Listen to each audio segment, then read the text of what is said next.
Salut Julien. Salut à tous. Bon alors on est où là? Et ben là on est à Arrecife, sur l'île de Lanzarote, donc, archipel des Canaries. On profite de quelques jours un peu off, sans penser au bateau, repos, vacances, voilà, avant de retourner dans le vif du sujet. Ça fait maintenant donc une semaine que tu arrives à Las Palmas. Est-ce que tu peux nous dire comment s'est passée la première étape de la Mini Transat à bord de Mahi Mahi? Bah écoute, la première étape de la Mini Transat, c'était tout comme je l'espérais. L'aventure, on a eu des conditions super variées. C'était dur, voilà, ça pouvait pas être plus dur, je pense. On a eu un golfe de Gascogne qui a tenu ses promesses, avec 2 fronts froids à passer, à négocier, du près, du vent relativement fort, une mer assez formée, Cap Finistère avec du vent, comme c'est toujours le cas dans le Cap Finistère, et puis ensuite une descente du Portugal extrêmement rapide, avec du vent portant très fort, une mer très grosse. Voilà, donc idéal pour nos petits bateaux qui sont des vrais luges à ces allures-là. Et on a terminé avec du petit temps, très tactique, assez dur pour les nerfs, donc voilà, une étape vraiment complète. T'as eu quelques problèmes techniques?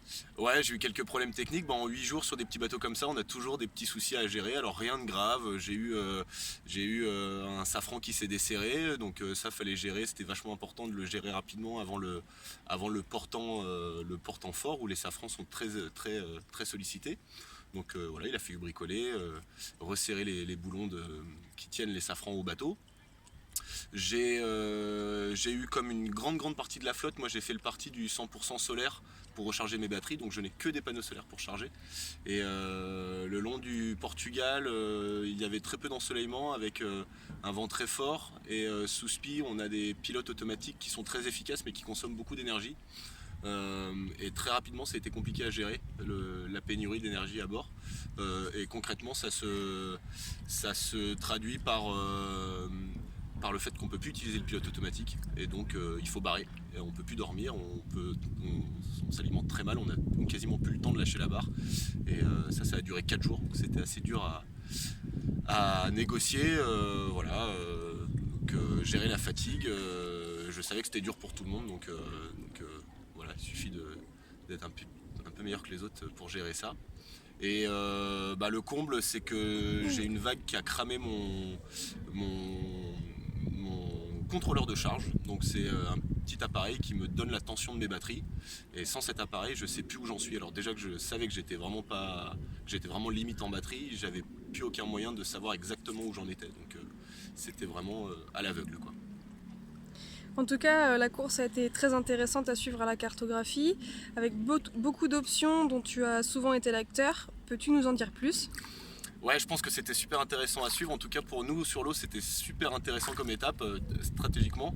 Euh, pour le dégolfage, les 2 fronts froids qu'on a passés, moi je suis toujours partisan d'aller chercher le plus dans le nord-ouest. Alors concrètement, quand on passe un front froid, on va chercher une rotation à droite, une rotation du vent très marquée à droite. Donc plus on est à droite, plus on va être favorisé dans cette rotation. Par contre, on sait qu'on va aller chercher du vent plus fort et de la mer plus formée. Moi, c'est des conditions qui me vont bien. Ça me gêne pas d'aller me faire un peu mal dans ces conditions-là. Donc, je crois que les 2 fronts, j'étais quasiment le plus dans le nord-ouest de toute la flotte. Ça a assez bien marché. Et ça m'a permis de me positionner sur une option qui n'avait pas du tout été envisagée ou presque pas envisagée par les routages avant départ, à savoir l'extérieur du DST du Cap Finistère. Donc la majorité de la flotte, pour ne pas dire la totalité de la flotte, est passée entre la terre et le DST, qui est le dispositif de séparation du trafic. Et moi et quelques bateaux, je crois qu'on est 4 bateaux, à être passés à l'extérieur. Là, on a vraiment fait le jackpot. On a été chercher un vent plus constant et une mer moins grosse pour pouvoir aller plus vite. Et ça a vraiment bien marché. Alors le jour où on prend l'option, je crois qu'on était 15 ou 16e de mémoire. Et le lendemain, on est premier et deuxième avec Guillaume Lostis qui m'a accompagné dans cette tactique. Et ça c'était vraiment motivant, c'était vraiment stimulant de se retrouver devant. Et après c'était de la luge pleine balle au portant, donc il suffisait de tenir, il fallait pas craquer et rester devant, quoi, jusqu'à l'arrivée, jusqu'aux Canaries. Et donc justement, ces derniers milles ont eu l'air particulièrement compliqués. Comment tu les as gérés? Ouais, c'était dur déjà parce que moi j'aime bien quand il y a de la brise et qu'on est tombé dans de la molle. On est tombé dans de la molle en arrivant à proximité de l'archipel de Madère et de l'archipel des Canaries. Je me suis dit que j'avais suffisamment pris d'options très tranchées et il était temps de devenir un peu conservateur. Je savais que j'étais plutôt devant. Il y avait peu à gagner, il y avait beaucoup à perdre.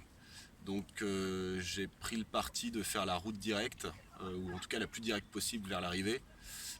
Effectivement, il restait un petit front froid à négocier en arrivant la veille de l'arrivée. Et voilà, je ne l'ai pas joué comme il fallait. J'ai 4 bateaux qui me passent dessus. Donc Nico, Amélie, Loris et Mathieu.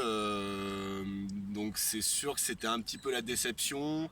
En même temps, j'étais vraiment cramé. J'ai énormément barré pendant les 4 jours de descente le long du Portugal. Et je sentais que c'était plus le moment de prendre des risques en termes de stratégie.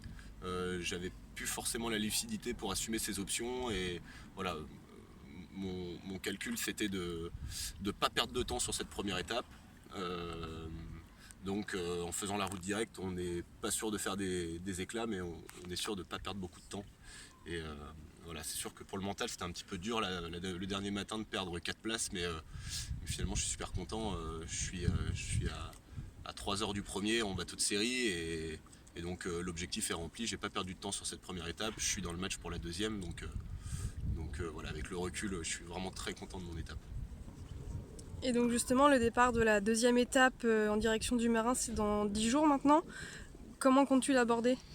Ouais, c'est le départ donc de la Transat à proprement parler, hein, parce que là ça y est, on part pour traverser l'Atlantique. Donc il faut, moi j'essaie de ne pas me mettre de pression.